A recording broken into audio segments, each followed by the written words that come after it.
Olá pessoal, como é que anda a vida? Tudo bem aí com vocês? Hoje a gente vai resolver uma série de exercícios de laço, principalmente para mostrar cada uma dessas técnicas aqui. Então, nós vamos ter um conteúdo razoavelmente extenso, com um monte de pequenos detalhes, com pequenas técnicas, mas eu vou dividir todos eles utilizando o tempo e você, quando parar, se você ficar cansado, depois você volta e reassiste o vídeo para ver o resto. É importante que você também faça esses exercícios e treine, principalmente nos exercícios de programação competitiva que tem lá no Moodle. Tudo bem? A gente vai ver em JavaScript, mas as técnicas aqui, a lógica aqui, ela vai valer para qualquer linguagem. E o que vocês aprenderem aqui, vocês vão utilizar quando chegarem lá na frente em vetores. Vamos começar entendendo como funciona a entrada de dados, não só para JavaScript, mas para qualquer linguagem. Quando você, por exemplo, está lá no terminal ou no Moodle e digita dados para o teu programa, esses dados que você envia, eles vão para uma coisa que a gente chama de buffer de entrada, e depois do buffer de entrada, ele vai para o teu arquivo. Por exemplo, se eu fizer assim, seja x recebe input, e aí eu vou dar um console.log. Olá, x. Então, se eu executar esse código, main.js, ele vai ficar esperando a entrada, porque eu estou tentando ler a entrada, e eu estou mandando essa informação aqui. Na hora que eu dou Enter, eu estou mandando essa informação para o código. Ok? No JavaScript, a gente precisa dizer que a gente acabou a entrada. Nas outras linguagens você não precisa, mas eu faço isso com Ctrl D aqui no Linux, com Ctrl Z no Windows. E a entrada vem para o programa, é consumida pelo X e depois eu imprimo isso. Olá, David. Eu tenho como redirecionar a entrada, para que eu não tenha que ficar digitando o tempo todo, sabe, no meu programa, dizendo que a minha entrada, olha aqui o símbolo que eu estou usando, depois do comando, isso vale, por exemplo, quando você está em C ou quando você está rodando executável em qualquer linguagem, eu vou dizer que a entrada, ela vem, por exemplo, desse arquivo, entrada.txt. Então, se, por exemplo, você tivesse em C, você digitaria .main.exe ou main.out, dependendo de onde você está, e você diz que a tua entrada, ao invés de ser digitada pelo teclado, ela vai desse arquivo entrada.txt. E aí, o que eu vou fazer aqui? Vou fazer exatamente isso. Vou rodar o meu comando com node main.js e ao invés de digitar, eu vou dizer, olha, a entrada vem daqui. Então, o que o meu código vai fazer? Salvar aqui o arquivo. Na hora que ele executar, ele vem para cá e ele vai ver, beleza, eu vou pegar a entrada daqui, aí ele vem para cá e ele começa a consumir a entrada daqui como se eu estivesse digitando. E aí ele vai colocar, olá, David. Esse David veio do meu arquivo. Então, a partir de agora, ao invés de sempre ter que digitar os números aqui, eu vou colocar os números que eu quero aqui na entrada. Por exemplo, vou digitar 4, 3, 2, 1. E aí eu vou fazer o seguinte, utilizar o meu laço, faça 4 vezes. Seja o i começando em 0, i menor do que 4, i mais, e dentro do meu laço eu vou fazer o quê? Ler um valor, e vou imprimir esse valor.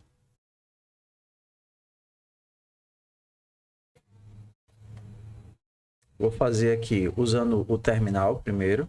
Se eu só mandar executar o meu programa, ele vai travar e eu posso digitar 5, 4, 3, 2. Acabei a entrada, Ctrl D. 5, 4, 3, 2. Ou posso mandar diretamente do meu arquivo de entrada. Então eu coloco esse símbolo menor que entrada.txt. 4, 3, 2, 1, que foram os valores que ele leu daqui. Então, cada entrada no loop pegou um valor desse arquivo, o primeiro foi o 4. Depois que ele leu esse valor e guardou nessa variável, ele mandou imprimir. E aí foi para cá, 4, 3, 2, 1. Para você rodar isso daqui, você precisa do Bash instalado, talvez o PowerShell, mas se você rodar simplesmente no CMD, não vai funcionar. Então, mesmo no Windows, você tem que utilizar ou aquele WSL, né, o Windows Subsistema para Linux, ou então você tem que instalar o Bash utilizando, por exemplo, o MinGW ou alguma outra ferramenta, ok? Então, bora lá fazer os nossos exercícios de laço. Então, nosso primeiro exercício é somar todos os números que eu receber pela entrada. A primeira observação é que a gente vai sempre ler um número por linha. Porque se você tivesse esse modelo onde você tem vários números numa linha, a gente acabaria, por exemplo, em JavaScript ou em Python, tendo que utilizar vetores para poder armazenar e fazer o passe dessa informação. Por isso, por enquanto, a gente vai ler sempre um número por linha, que eu consigo pegar um input de cada vez. Okay? Segunda coisa é que, para esses exemplos, ou boa parte deles, eu vou ter como a primeira informação a quantidade de elementos que eu vou ler. Então, por exemplo, se eu quero 5 números, o primeiro valor vai ser 5, que vai dizer que eu vou ler 5 números, e depois os meus números vão aparecendo um número por linha. O 2, o 1, o 3, o 5 e o 7. Então, eu vou ter 5 números, é assim que você lê a entrada. 2, 3, 2, 1, 3, 5, 7. Ok, salvei aqui. Então, ao invés de eu fazer isso daqui de forma fixa, faça 5 vezes, eu vou ler como a primeira coisa do meu código a quantidade de dados que eu preciso. Então, seja o meu tamanho, vou utilizar uma variável size, seja o tamanho input. Só que lembrando que tanto no Python quanto no JavaScript, esse input aqui ele chega como um texto. Então, eu não quero um texto. Eu quero um número, seja number de input. No Python seria um int, ok? E aí eu vou utilizar esse size para controlar a quantidade de vezes que eu entro no meu laço.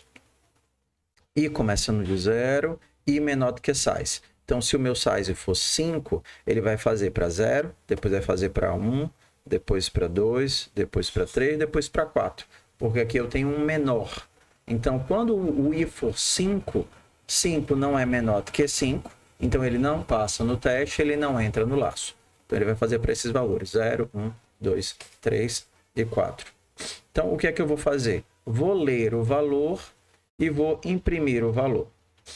Se eu rodar o meu código aqui, ele vai imprimir 2, 1, 3, 5, 7.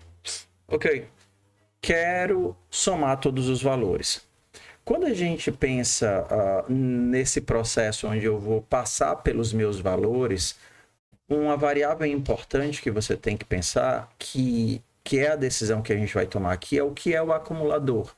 O que é o valor ou a variável que eu preciso ter aqui para processar corretamente os meus valores? Se o meu acumulador é 0, vai dar certo com a minha soma, porque 0 não interfere na soma. Então, eu vou fazer 0 mais o primeiro, mais o segundo, mais o terceiro, mais o quarto, mais o quinto. Então, se eu pegar o meu acumulador e somar com o valor que eu estou lendo, o meu acumulador vai guardando o valor da soma. O que é que vai dar errado aqui? Lembra, o teu input é um string. Se você simplesmente somar input com acumulador, ele vai estar concatenando strings. Não é isso que você quer. Vou colocar o console.log para baixo. Então, se eu fizesse isso daqui, eu teria a concatenação de todos os valores. 0, 2, 1, 3, 5, 7. Você não quer concatenar, você quer somar. Então, como esse daqui já é um número, você precisa transformar esse daqui também em número.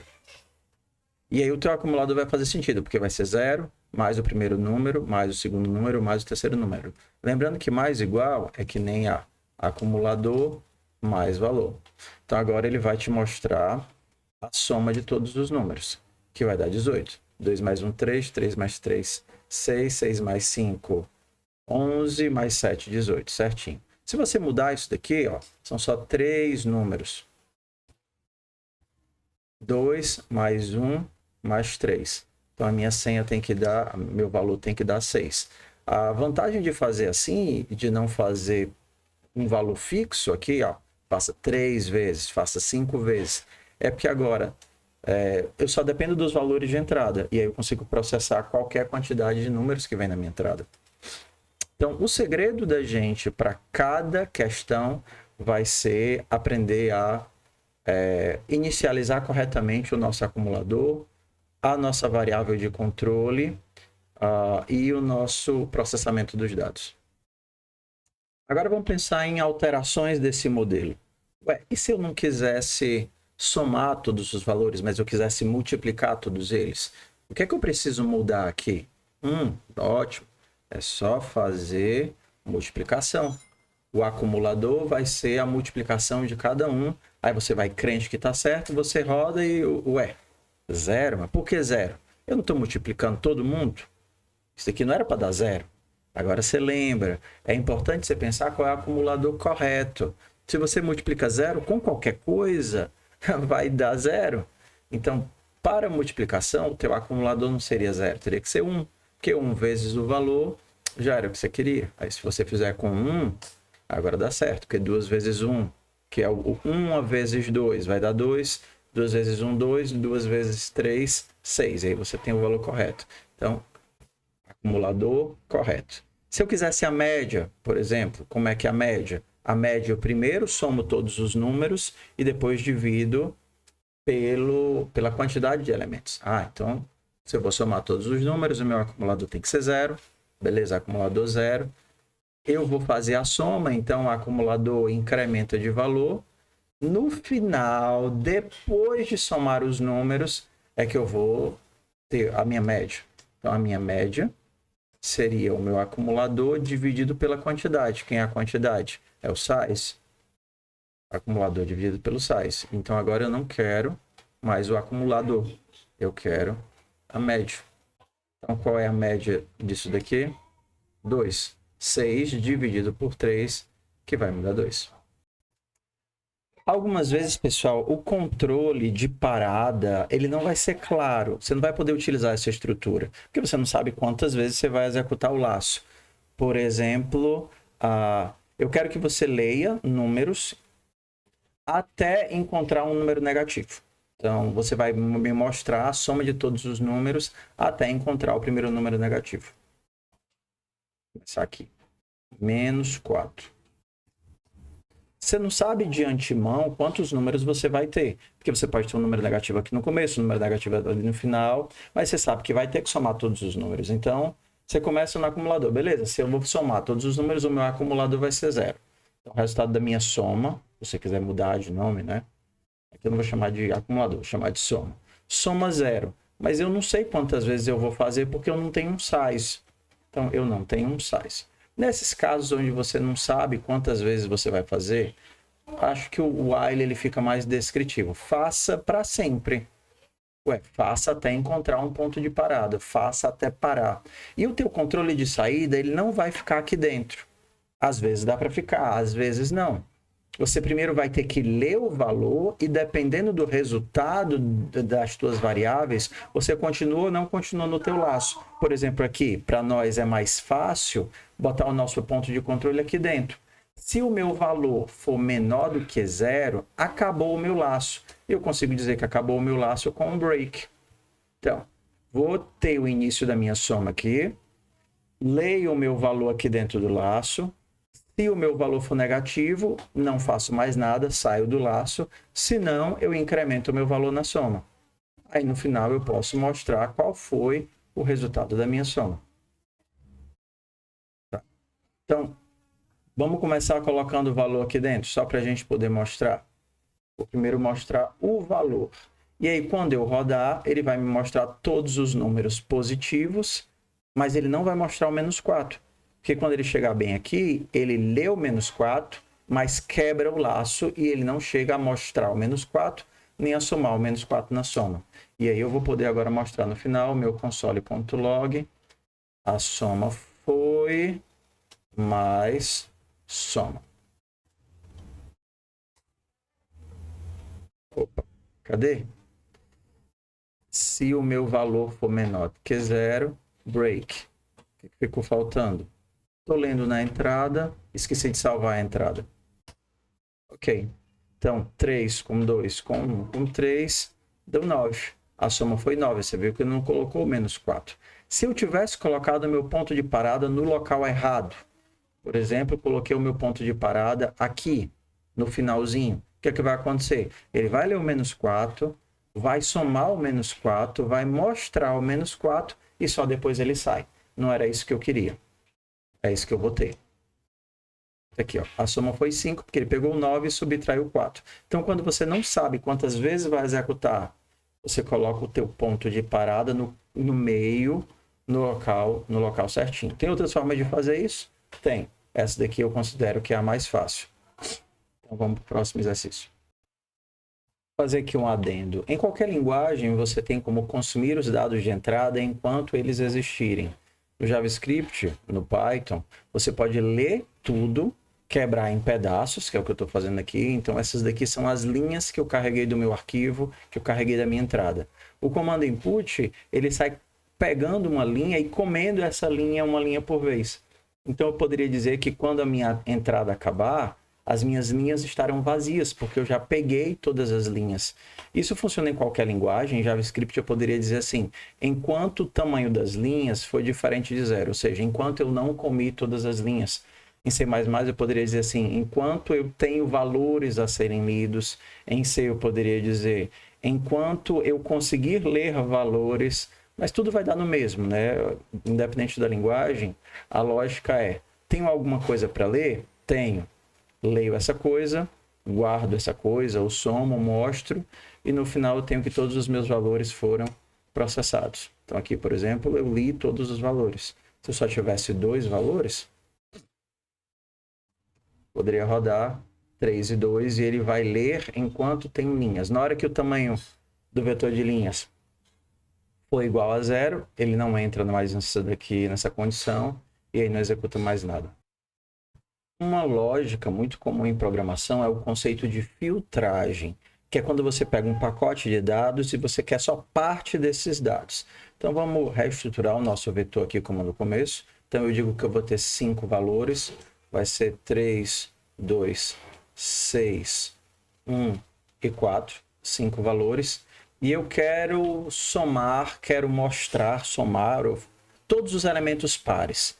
No processo de filtragem, você sempre tem um controle, que a gente chama, uma coisa que a gente chama de predicado, ou seja, é uma lógica que você vai fazer no valor para dizer se esse valor presta ou não presta para você. Então, por exemplo, se eu quisesse mostrar apenas os números pares, eu vou ter, no caso aqui, eu vou ler quantos números eu tenho, seja size recebe number de input, e aí eu vou varrer todos os meus valores, lendo os meus valores. É bem comum a gente utilizar a variável i como variável de interação, seja igual a 0, i menor do que size, i mais. Dentro do meu laço, o que é que eu vou fazer? Eu leio o meu valor e vejo se ele atende o meu predicado, ou seja, se ele passa na minha função, ou seja, se ele é um valor que eu quero. Então, o que é que eu vou fazer? Se esse valor, por exemplo, for par, módulo 2 for igual a 0, ele atende ao meu predicado, ou seja, ele serve para a minha lógica e eu uso ele para o que eu quiser. Isso daqui não é um while, isso daqui é um for. Faça o que? Seja aí começando em 0, i menor do que size, i mais. Se esse valor é par, eu imprimo esse valor. Então, bora rodar aqui. Eu não tenho uma variável soma, por isso que ele está reclamando. Eu não preciso desse for aqui. Beleza, só tem uma variável par. 2 passa 5 vezes. Leia o valor. Se for 0, mostre o valor. 1. Se valor módulo 2 igual a 0. Só para variar, esqueci de salvar o arquivo. Ok, 2, 6 e 4. Se eu botar mais valores pares, 0, 1, 6, 6, agora ele vai mostrar todos os valores. Isso a gente chama de uma operação de filtragem. Eu tenho um controle e dependendo do meu controle eu uso ou não uso as minhas variáveis. Se a gente utilizar o conceito de processamento em lote, o nosso acumulador, com a filtragem, a gente consegue fazer um monte de coisa. Por exemplo, quero saber quantos elementos desse conjunto aqui são maiores do que 5. Quantos elementos? Vou precisar contar. Então, eu vou fazer aqui um contador, uma contagem. Se eu vou contar, vou começar em 0. Quantos elementos são maiores do que 5? Qual é o meu controle? Primeiro eu leio o valor e verifico. Se o meu valor é maior do que 5, esse daqui é o meu predicado, esse é o meu teste. Se ele passa no teste, eu realizo a minha ação. Eu vou incrementar o meu contador. Beleza, passou no teste, incrementou o contador, pega um novo valor. Passou no teste, incrementou o contador, pega um novo valor. E no final eu tenho quantos elementos passaram no meu teste. Então, por exemplo, aqui, quantos são maiores do que 5? Não, não, sim, sim, não. Então, se eu fizer isso aqui, é para saírem 2 elementos que passaram no meu teste. Então, dependendo da sua função, você vai ter que mudar o controle.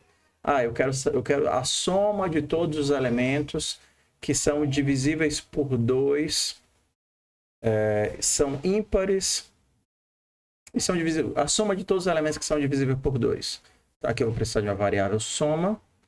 Se por acaso o meu valor for divisível por 2, ou seja, isso daqui vai me dar 0, eu vou somar esse valor.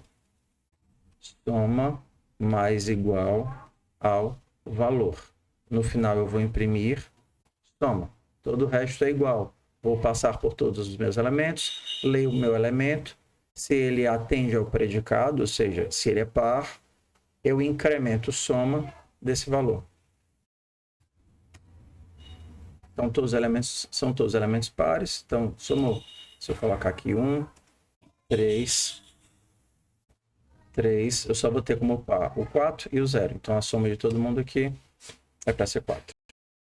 E a primeira técnica que a gente viu foi a técnica da filtragem, onde eu uso um predicado para avaliar se o valor serve ou não serve. A segunda é a técnica da busca, e a busca ela vai ter várias variações. Então, supondo que você quer analisar um grupo de elementos e quer encontrar o menor valor. Então, a tua inicialização numa busca, ela sempre tem que tomar cuidado, porque toda busca requer uma inicialização. Por exemplo, quero saber quem é o menor valor.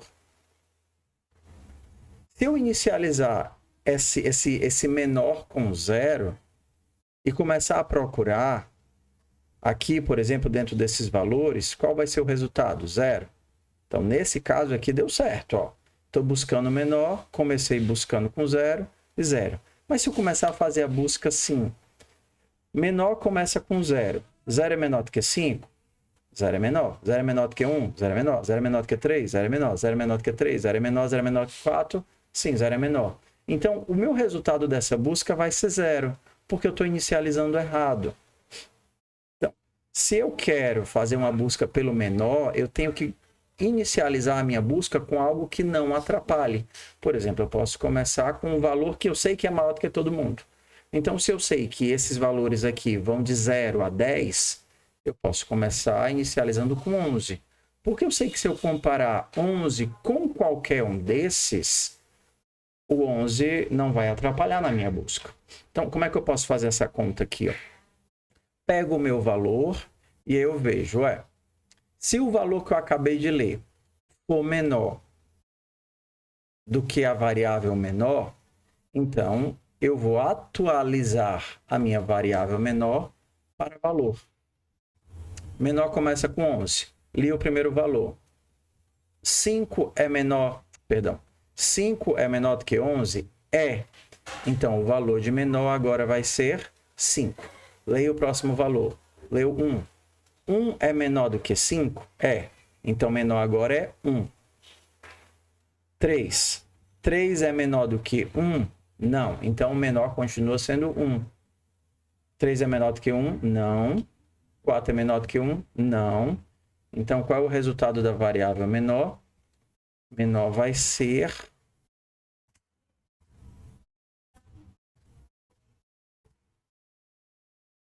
Se valor for menor do que menor, esse 0 aqui está atrapalhando. Se valor for menor do que menor, menor recebe valor. Beleza, 1. Se por acaso tivesse um 0 bem aqui, 0. Se você tivesse feito a tua inicialização errada, por exemplo, se você inicializa com menos 1, sempre vai dar menos 1 não importa o que eu coloque aqui. A não ser que você tenha a sorte de ter um valor menor do que -1. Mas a tua inicialização é muito importante. Por exemplo, se você está procurando o maior elemento. Se você está procurando o maior elemento, você vai comparar o seguinte: leia o valor e verifica se o valor é maior do que o maior que você já encontrou. Se ele for maior, recebe o valor. Então, se você inicializa isso daqui, por exemplo, com 15, está imprimindo a coisa errada. Maior. Você inicializa com 15, o teu valor vai dar 15. O teu 15 está atrapalhando. Então, você tem que garantir que está inicializando com um valor que é menor do que todos. Então, você, por exemplo, poderia colocar aqui, se você sabe que isso daqui são só valores positivos, maior igual a -1. Então, aqui você sabe que o maior é 5. Se eu colocar aqui um 9, o maior vai ser 9. Uma técnica infalível para você acertar na inicialização da tua busca é você utilizar o primeiro elemento como inicializador da tua busca. Porque o primeiro elemento já é um elemento válido. Então, por exemplo, você poderia fazer assim, ó. Então, eu vou ler aqui o primeiro elemento, seja o meu... Fazer o seguinte: maior recebe number de input. Então, você já leu o primeiro elemento e o maior já está começando com o valor do teu primeiro elemento. Então, não tem perigo disso daqui influenciar e atrapalhar a tua busca. Só que se você já leu um elemento, você não vai mais percorrer todos eles. Então, uma forma de fazer isso é começar a tua inicialização de 1, porque o elemento 0 você já leu. Ou você poderia começar no 0 e ir até tamanho -1. Não interessa. O que importa é que você, se tinha 5 elementos, você já leu 1 para inicializar a tua busca, você agora só vai percorrer 4 elementos.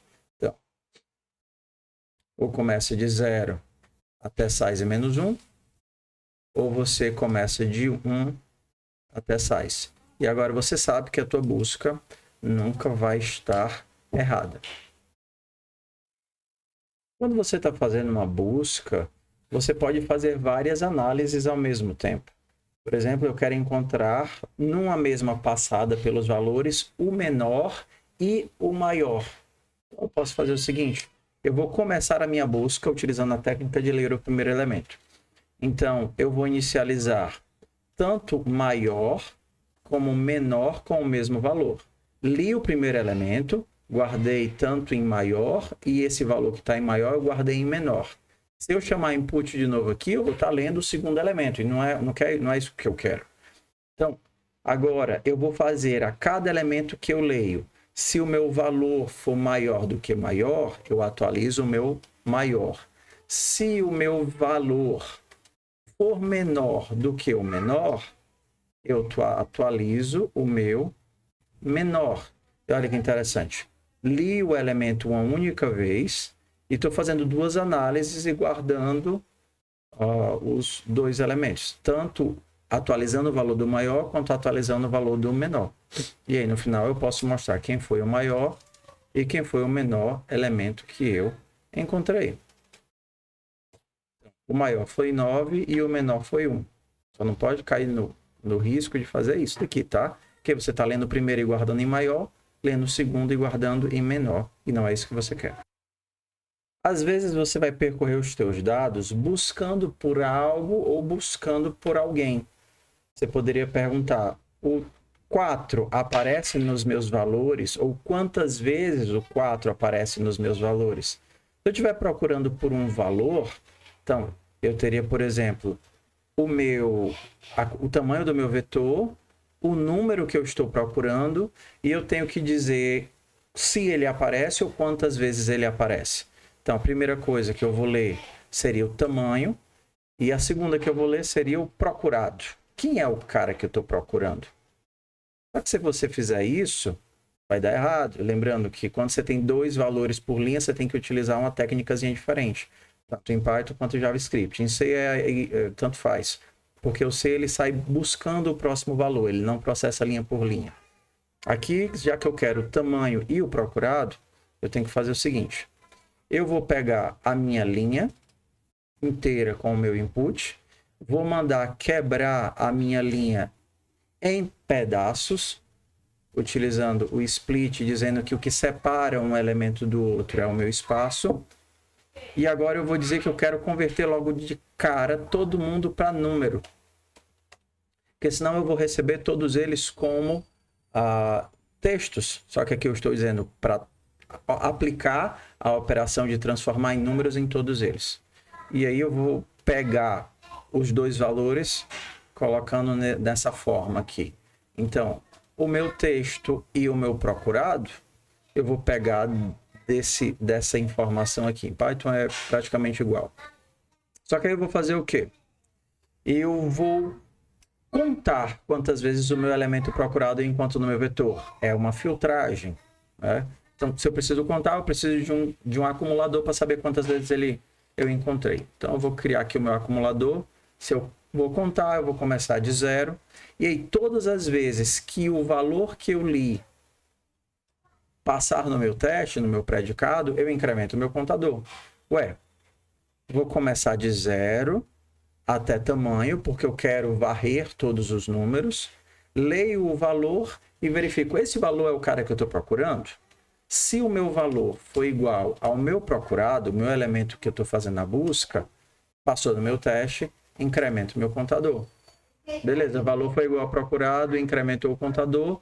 No final eu posso dizer tanto quantas vezes eu o encontrei, quanto se eu encontrei. Por exemplo, eu posso fazer assim, encontrei, então eu vou fazer assim, console.log e vou imprimir. Se o meu contador for igual a 0, eu não encontrei. Vou usar aqui um ternário. Se eu não encontrei, eu vou dizer não encontrei. Se o meu contador for diferente de 0, então eu vou imprimir encontrei. Isso daqui, para quem não lembra, isso daqui é um operador ternário. Se isso daqui for verdade, ele vai deixar isso. Se isso daqui for falso, ele vai deixar isso. Então, se contador igual a 0, não encontrei, deixa não encontrei, vai para o console.log. Se for diferente de 0, então eu encontrei, vai deixar isso daqui e vai para o console.log. Mas eu também posso imprimir quantas vezes eu achei a informação. E eu posso dizer encontrei mais contador mais vezes. Então, se eu perguntar quantas vezes num vetor de 5 elementos, num grupo de 5 valores, eu encontrei o elemento 4 e eu mandar rodar isso, ele vai dizer não encontrei, encontrei 0 vezes. E se eu mandar procurar o elemento 1, eu vou dizer o quê? Encontrei 2 vezes. Posso usar um if aqui, né? Se contador for igual a 0, então eu poderia mostrar não encontrei. Console.log, não encontrei. Se não, eu vou colocar encontrei tantas vezes. Fica até mais bonitinho, né? Encontrei 2 vezes. Se eu procurar um valor que não existe, vou procurar o 7. Não encontrei o 7. Um outro tipo de busca não seria apenas saber se o elemento existe ou não existe, mas saber aonde ele está. Normalmente, quando a gente busca um valor em um pacote de elementos, a gente dá um nome de índice para a posição em que os meus elementos estão. O primeiro sempre começa no 0, e o segundo seria a posição 1, posição 2, posição 3, posição 4. Eu poderia perguntar, o 7 está no meu pacote? Se ele está no meu pacote, em que posição ele está? Então, normalmente, esse izinho, que é o iterador, ele funciona como índice. O primeiro elemento que eu vou ler vai ser o 0. O segundo elemento que eu vou ler vai ser o 1, o 2, o 3 e etc. Né? O elemento índice 1, índice 2 e índice 3. Então, se eu fosse alterar o meu código para perguntar qual é a posição que o meu elemento está, e não se eu encontrei ou não encontrei, eu poderia pensar o seguinte, se eu não encontrei, eu tenho que saber de alguma forma, e se eu encontrei, eu tenho que guardar a posição que ele está. Então, Normalmente a gente usa numa busca por posição o seguinte controle. Eu inicio a minha posição em -1, porque -1 não é uma posição válida dentro de um pacote de dados. A posição válida começa com 0. 1, 2, 3, 4, 5. Então, -1 normalmente significa que você não encontrou esse valor. Você vai utilizar o controle, mesma forma que você tinha aqui. Se o valor que eu li foi o valor procurado, e se ele passa no controle, você vai salvar a posição que ele está. Lembra dessezinho aqui? Vou até mudar o nome dele de I para índice. Ou index, índice. Tudo bem? Começando com o índice 0, que é o primeiro valor que eu vou ler. Enquanto o índice for menor do que tamanho, incremente o índice. Se você encontrou o elemento, então você salva o índice. A posição vai receber índice. No final, você tem algumas possibilidades. Se a tua posição for igual a -1, significa que você não entrou no if nenhuma vez. Posição continua igual a -1. E aí você pode dizer que não encontrou. Se a tua posição não é -1, é porque em alguma das ocasiões você passou aqui e encontrou esse elemento. E aí guarda exatamente a posição em que ele entrou dentro do if.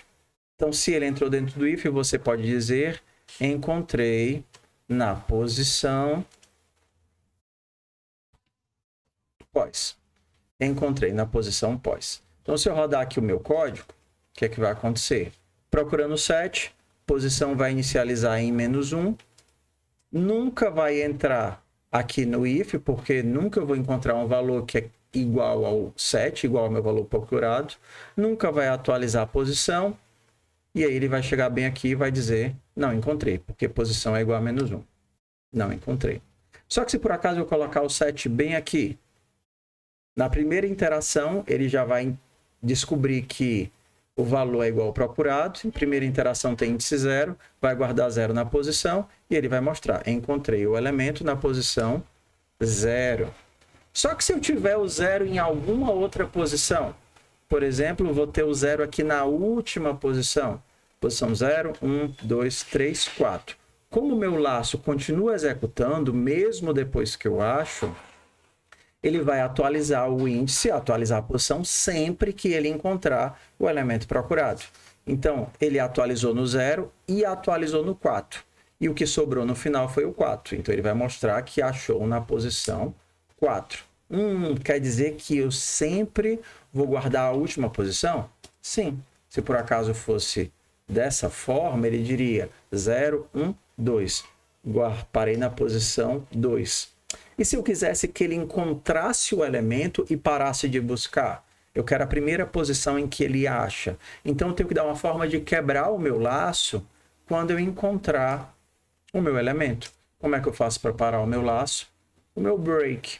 Então, o que é que eu vou fazer aqui? Encontrei o elemento procurado, não quero mais continuar procurando, dou o break. O break quebra o laço mais interno e eu saio fora do for. Lembrando que o if não é um laço. Então, o meu break não vai quebrar o if, o break vai quebrar o for. E aí, por exemplo, ele vai achar bem aqui, achou na posição 0, deu o break, chegou bem aqui, posição é 0, encontrei na posição 0. Encontrei na posição 0. Às vezes, você vai estar fazendo uma busca que não é por valor. Eu não quero saber se o 7 existe. Eu quero saber... eu quero que você me mostre todos os elementos que são maiores do que 5. Porém, se você não encontrar, eu preciso que você diga que não encontrou. Bora lá. Quero que você me mostre todos os elementos que são maiores do que 5, ou que você some todos, tanto faz. E no final, se você não encontrar, você tem que dizer que não encontrou. Então aqui a gente tem uma busca diferente, que a gente não sabe de antemão se a gente vai achar ou não vai achar esses elementos. Então, por exemplo, some todos os elementos maiores do que 5. Então, eu vou precisar de uma soma, começar em 0. Porém, se você não encontrar nenhum, você vai dizer que não encontrou. Para fazer isso, eu posso utilizar a técnica da minha busca por posição, porque eu tenho como saber no final se eu encontrei ou não encontrei alguém. Ó, e aí eu vou utilizar essa técnicazinha. Se eu encontrar um valor, se o meu valor, por exemplo, for maior do que 5, eu vou guardar a posição que eu achei o meu elemento. E aí eu vou realizar a minha soma. Soma mais igual a valor. Eu faço o que eu tenho que fazer, somar todos os valores maiores do que 5, porém eu guardo a posição do valor que eu encontrei, justamente para saber se eu encontrei ou não encontrei. E aí eu posso fazer o que aqui? Se posição for igual a menos 1, quer dizer que eu não encontrei ninguém, eu sei que eu não encontrei ninguém. Se não, eu sei que eu encontrei e aí eu posso mostrar a soma. Soma. Soma. Então, olha que legal. Consigo tanto fazer o controle se eu encontrei ou não encontrei, quanto fazer as minhas operações. Então, aqui eu vou mostrar que eu encontrei quem? Vou voltar isso aqui para i, que é menorzinho, tá bom? Index. Isso aí. Eu vou encontrar aqui, não posso ter o break, tá? Porque aqui eu quero todos os valores que são maiores do que 5. Eu vou encontrar aqui, aqui e aqui. E eu vou ter aqui o meu valor total. Vai ser 7,714 mais 9,23. Fazer uma alteraçãozinha. Nossa alteração, a gente tem o seguinte. Eu vou ler a quantidade de valores e eu quero encontrar o menor valor que é maior do que esse daqui. Repetindo. Quero encontrar o menor valor desde que ele seja maior do que esse daqui. Então, se eu tiver essa estrutura, 7, 1, 7, 6 e 4, eu vou dizer, não encontrei ninguém maior que, eu vou chamar esse daqui de controle. Variável controle. Então, quando eu for ler os dois, eu vou ler o tamanho e a variável de controle. Quero alguém que seja maior do que ele. Beleza. Se eu tiver o 9 bem aqui, eu vou dizer, beleza, achei o 9. Ele é o menor valor que é maior do que 7. Se eu tiver o 8 bem aqui, eu tenho que dizer, beleza, achei o 8. 8 é o menor valor que é maior do que 7. Então, o que eu tenho que fazer? Quando eu estiver lendo os meus dados, eu vou ter dois testes. Primeiro, ele tem que ser um valor válido. Ele tem que ser maior do que esse daqui que eu estou procurando. E depois eu tenho que atualizar esse valor que eu estou achando para saber se ele é menor do que o outro valor que eu já encontrei. Então, eu vou utilizar aqui a técnicazinha do controle. Tudo bem? Então, acabei de ler o valor. Vou testar. Ué, será que esse valor que eu li é menor, é maior do que o meu controle? Beleza. Se nem entrar aqui, ele não é o valor válido da busca. Se ele entrou aqui, ele pode ser o 9, ele pode ser o 8, ele pode ser o 11, ele pode ser o 15. Ele é um valor que passou no meu teste, ele é maior do que 7. Tá? Só que eu não sei se ele é o menor. Para saber se ele é o menor, eu tenho dois casos. Primeiro, se eu nunca encontrei ninguém, nunca encontrei ninguém menor, ele é o primeiro que passa no teste, então ótimo, ele é o primeiro que passa no teste. Então, seja menor ou igual a 0. Como eu estou utilizando um teste de controle, isso daqui eu posso inicializar com o valor que eu quiser, porque eu vou utilizar esse daqui como meu controle. Então, olha aqui o meu teste. Ué, se eu nunca encontrei ninguém que passou no teste, com certeza ele é o menor. Menor recebe valor. Nunca encontrei ninguém. 7 passa no teste? Não. 11 passa no teste? Sim, passa. Eu nunca encontrei ninguém. Então, 11 é o menor valor. Então, eu poderia pensar assim, posição começa com menos 1 e menor começa com 0. Aí eu vou testar. 7 passa no meu teste? Não, não passa. 11 passa no meu teste? Passa. Qual é a posição do 11? 1. Como eu nunca encontrei ninguém, o menor que eu encontrei até agora é o 11 e a posição dele é a posição 1. Vamos para o próximo. 9. 9 passa no meu teste? Passa. 9 é maior do que 7. Beleza. Já encontrei alguém? Já. 9 é menor do que 11? É. Então, 9 é o meu novo menor. E agora a posição 2. E aí, assim, eu vou até o final. 8 passa no meu teste? Passa. Já encontrei alguém? Já. 8 é menor do que 9? É. Então, 8 é o novo menor. Atualiza a posição. 3. 4 passa no meu teste? Não, 4 não passa. Então, o menor elemento que eu encontrei foi o 8. E a posição que eu encontrei ele foi o 3. Então, bora fazer o nosso teste aqui, ó. Se por acaso posição for menos 1, nunca encontrei alguém que passou antes no teste, com certeza ele é o meu novo menor. Porém, se eu já encontrei alguém, o meu teste é outro. Se eu já encontrei alguém, eu tenho que saber se esse valor é menor do que o valor que eu tinha encontrado. Esse valor é menor do que o valor que eu tinha encontrado? Sim. Então, eu atualizo a posição recebe I, e menor recebe valor. Aqui eu também atualizo a posição, tá? Porque se eu encontrei alguém, ele é o primeiro, menor recebe I. Olha que interessante. Tanto essa ação, perdão, posição recebe I. Eu estou fazendo exatamente a mesma coisa nos dois casos. Se eu nunca encontrei ninguém, eu salvo ele como menor e atualizo a posição para I. Porém, se eu já encontrei e esse valor é menor, eu salvo o menor e atualizo a posição para I. Já que as duas ações aqui são a mesma, eu posso colocar isso dentro de um ou. Pode até mais sentido. Se eu nunca encontrei ninguém, ou eu já encontrei e esse valor é menor, eu vou atualizar a posição e atualizar o valor. E aí no final eu posso dizer, se eu nunca encontrei ninguém, nunca encontrei ninguém. Porém, se eu encontrei, eu sei justamente onde é que ele está e qual é o valor que ele possui. Eu posso dizer, o menor é o valor e está em posição. Se por acaso eu encontrar alguém, mas ele não é o menor valor, ele também não vai atualizar.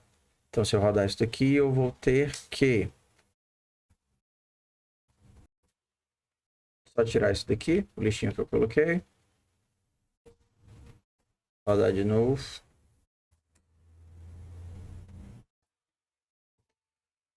Estou mandando imprimir a coisa errada. O menor é menor. Salve isso daqui. Rodar de novo. O menor é 8, está na posição 3. Se esse daqui, se o 8 vier para cá, o menor vai ser 8 e está na posição 1, 0, 1. Então, esse algoritmo aqui, eu acho que é o mais chatinho que a gente vai ter hoje, mas ele vai ser muito, muito útil. Porque você garante que você controla quando a tua alteração vai ser executada. Isso aqui é muito útil. Para resetar a cabeça agora para um novo problema. Eu que chamo aqui agora de problema de proximidade, onde você vai ter que comparar os elementos e tecer alguma lógica em relação à comparação. Vamos pensar numa bem simples. Eu quero saber quantas vezes o elemento da frente, o elemento seguinte, é menor que o elemento de trás. Para fazer isso, você tem que ter duas coisas em mente. A primeira, você vai precisar guardar os dois valores de alguma forma. E a segunda vai ser que você vai ter que atualizar esse valor para poder comparar com o seguinte. Tá, 3 coisas. A terceira é que você, se tem 5 elementos, você vai fazer 4 comparações. Primeiro com o segundo com o terceiro com o quarto e o quarto com o quinto. Então, bora botar tudo isso dentro do nosso teste. Primeira coisa, eu vou ler quantos valores existem. Size recebe number de input. Como você vai ter que fazer sempre comparações, você vai ter que ter o primeiro valor para poder inicializar o laço. Porque o teu laço vai ser baseado em comparações de um elemento com outro elemento. Então, eu vou chamar isso daqui de valor. O meu valor também vai ser number de input. Próxima coisa, se eu tenho 5 valores, eu vou fazer 4 comparações. Então, o meu laço não vai até 5, o meu laço vai até 4. Posso começar com I, começando com 1, e menor do que size. Já que eu comecei com 1, eu vou fazer só 4 vezes. E mais. Isso daqui é let. Vou fazer 4 vezes, porque eu vou começar de 1. Então, como vai ser a minha técnica aqui? O valor que eu vou ler aqui dentro, para não confundir com esse, eu vou chamar de novo, porque é o novo valor que eu estou lendo. Meu novo vai ser number de input. E agora eu vou para o meu predicado, que eu vou comparar novo com valor. E qual é o meu predicado? Qual é o meu teste? Se o novo for maior do que valor, então eu tenho que eu encontrei um caso em que o da frente é maior do que o de trás. Já que eu vou precisar contar quantas vezes isso acontece, eu vou precisar de um contador. Contador começando em 0 e todas as vezes que novo é maior do que valor, contador mais 1. Lembrando. Fiz a minha inicialização, beleza.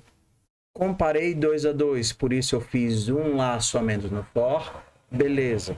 Fiz o meu predicado para comparar um com o outro, beleza. E a última coisa, eu tenho que atualizar o meu valor a cada vez que eu ando.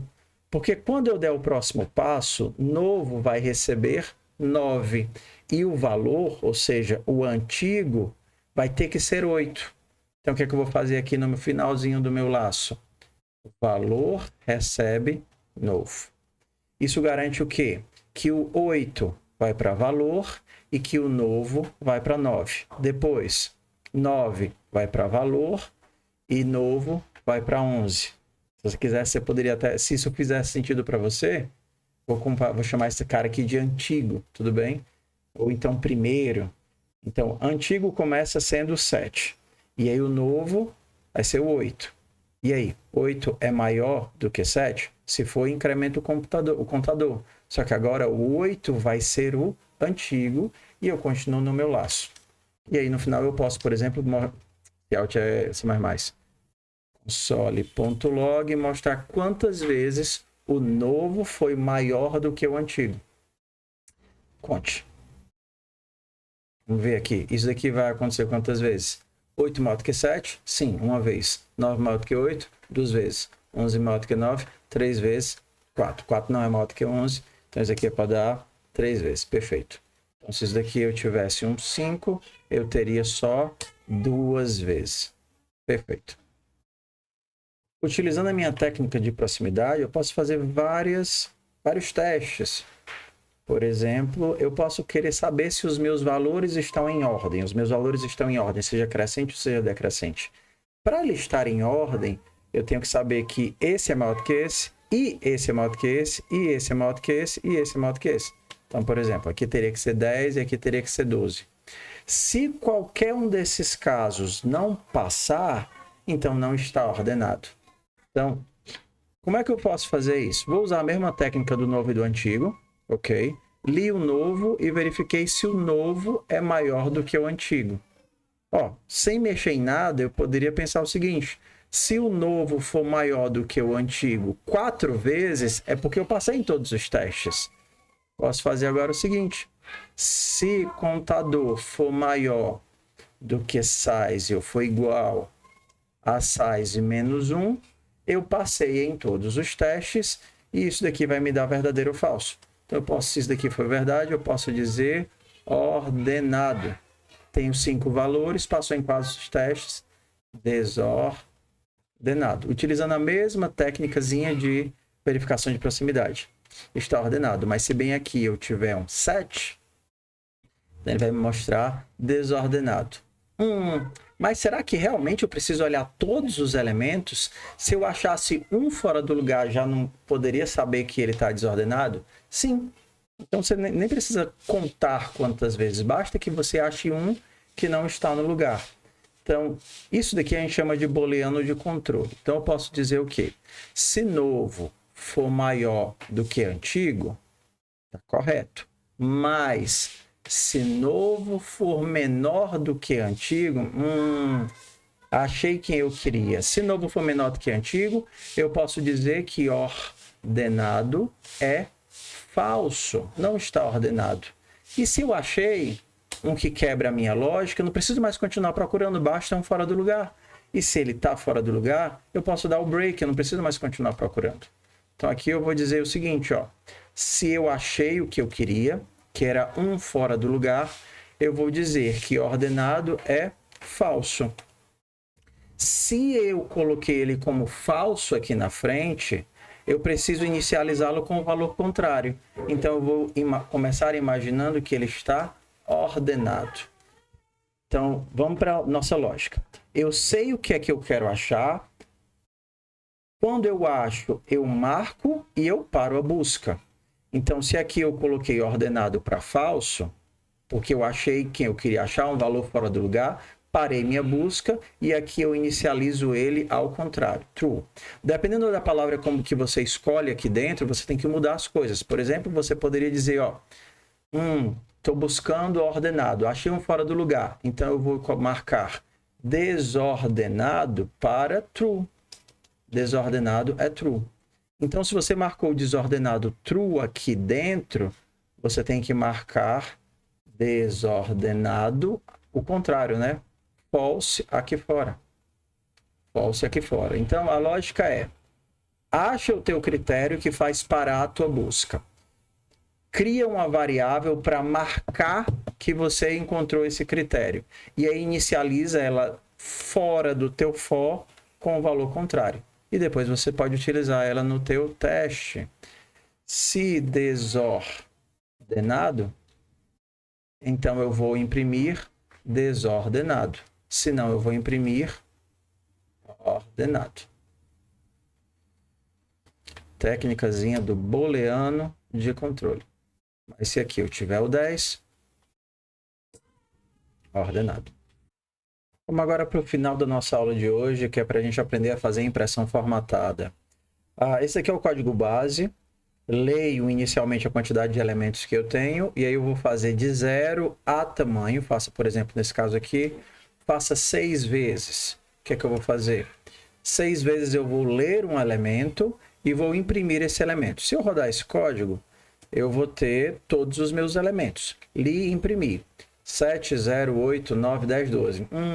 Mas se eu quisesse tudo em linha, se eu não quisesse colocar um barra N, uma quebra de linha no final, como é que eu posso fazer isso? Se eu usar o console.log, ele sempre vai colocar uma barra N no final. Porém, se eu utilizar essa função aqui, process.stdout.write, ele vai sempre escrever, porém nunca vai colocar a quebra de linha. Só tem um detalhe, essa função só aceita texto, só aceita string. Ela não é como o console.log que faz qualquer conversão. Então, se eu tentar imprimir isso daqui, ele vai dar erro. Vai dizer, não é o valor que eu aceito. Então, você pode dizer o seguinte, eu vou converter isso daqui para um string. Você pode fazer de duas formas. Você pode mandar converter para string assim. Ou então, você pode só somar com uma string vazia e ele automaticamente vai converter para string. Então, aqui a gente já tem duas coisas. Primeiro, que os valores saíram todos colados. E o segundo, que você ganhou esse % de graça aqui no finalzinho.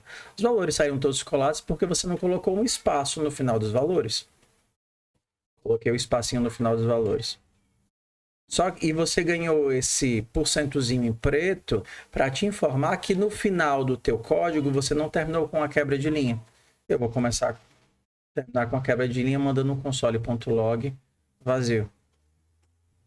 Beleza. Então, tenho todos os valores e tenho quebra de linha.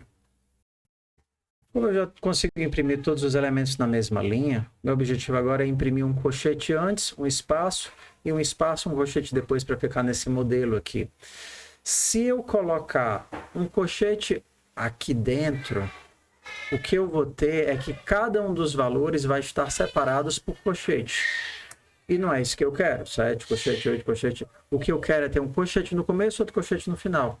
E eu vou conseguir isso colocando um colchete antes do laço. Process.stdout.write. vou colocar um colchete no começo e outro colchete no final. Process.stdout.write e um colchete no final. Só vou ter que fazer um pequeno ajuste e a gente vai ver agora. O primeiro elemento está separado do colchete, está junto do colchete e o último está separado. Então, isso acontece porque eu estou dando espaço depois do elemento. Se eu estivesse dando espaço antes do elemento, o que é que aconteceria? Eu teria espaço no começo e não teria o espaço do final. Então, para poder consertar isso, basta, por exemplo, nesse caso aqui que eu já tenho espaço no começo, inserir um espaço no final antes do colchete. E aí eu tenho impressão certinha. Colchete, espaço, todos os elementos separados por espaço e um colchetezinho no final. A última formatação que eu preciso é aquela formatação própria de vetor, onde entre os elementos eu vou ter vírgula, espaço. E aí o último é coladinho. Então eu tenho um colchete colado no começo, colchete colado no fim e o vírgula, espaço. O que é que vai acontecer se eu colocar um vírgula, espaço antes do valor? Bora lá. Coloquei vírgula, espaço antes do valor. Abri meu colchete no começo, fechei no final e coloquei vírgula, espaço antes do valor. Na hora que eu mandar imprimir, eu vou ter vírgula, espaço primeiro, vírgula, espaço segundo, vírgula, espaço terceiro, vírgula, espaço o último. Então aqui ele finaliza certinho, porque não está colocando vírgula, espaço no último. Qual é o meu problema? Que ele está inserindo esse cara aqui. Eu resolvo o meu problema se apenas no caso especial do primeiro elemento eu não inserir vírgula, espaço. E aí como é que eu posso fazer isso? Apenas no primeiro eu não insiro. Eu posso fazer um teste aqui dentro.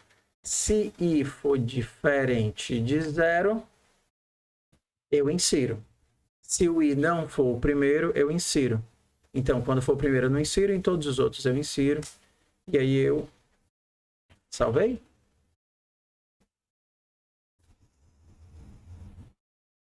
Ah, tá. Ó, aqui, ó.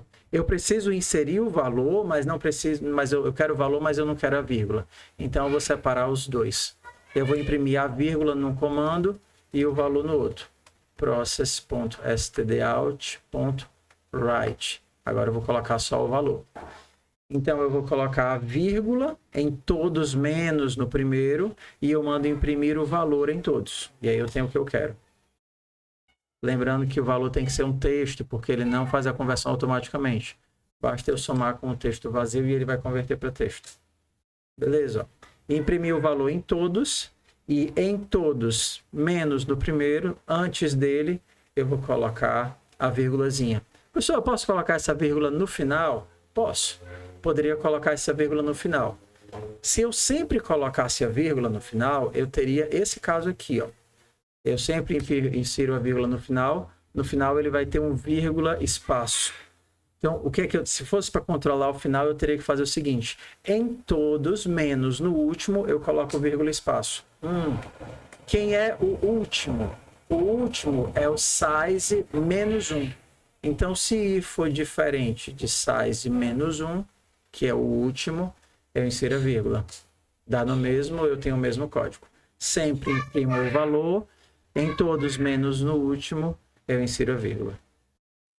Vamos aqui para o bônus da aula. Professor, eu acho esse negócio de process.tdout.write horrível. Tem um jeito de diminuir isso, não? Tem. No fundo, você pode empacotar essa chamada de função dentro de uma função. Você poderia, por exemplo, chamar isso de mostrar. Mostrar recebe um texto. E aí eu vou fazer a seguinte coisa. Mostrar é uma função que recebe um texto e faz o que com esse texto? Chama o process.stdout.write desse texto. Beleza? Mostrar um texto é mandar imprimir esse texto com esse comando. Então, ao invés de ter que fazer isso, basta eu chamar mostrar. Então, posso mostrar aqui, mostrar aqui, mostrar aqui. Posso chamar de qualquer outro nome? Posso chamar de um print? Mostrar, escrever, imprimir. Então, agora o meu console.log vai ser mostrar, só que aqui eu quero mandar uma quebra de linha. Deu a mesma coisa. Porque agora o que eu estou fazendo é, quando eu chamo mostrar um texto, eu mando esse texto para a função process, stdout, write, essa informação. Pois é isso. Acho que a aula de laço ficou bem comprida, mas a gente conseguiu ver todos os principais algoritmos que vocês vão precisar, por exemplo, para utilizar no Moodle. Os algoritmos básicos de busca, filtragem, processamento, conversão, loop, controle de proximidade, comparação. Então agora é vocês treinarem e quando vocês estiverem utilizando lá o Moodle ou qualquer outro site de programação competitiva, vocês tentarem lembrar do que vocês viram e aplicar lá. Um abraço, meu povo. Até a próxima.